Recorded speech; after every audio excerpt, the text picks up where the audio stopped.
Hi kiddos, it's Mrs. Gershon here. This week you're going to be working with words that have short vowel sounds, so they're not going to say their own name. The vowels won't say their own name.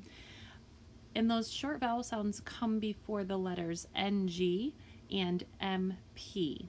So you're going to hear some of the words have the ng sound and then the sound at the end, and that's how you will end up sorting them. So let's go ahead and go through our words. In our first column we have rang, camp, sing, limp, pump, bring, stamp, lump.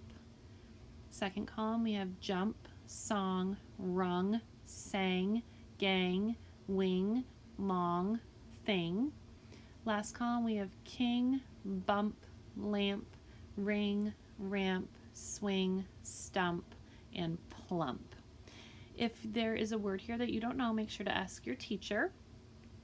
So we're looking at words that end with ng and they have a short vowel in front of them, or MP with a short vowel in front.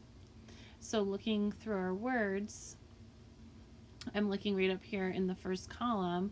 I know that king, that ing sound, it has the ng, and that I is not saying king, it's saying I. So king would go with rang.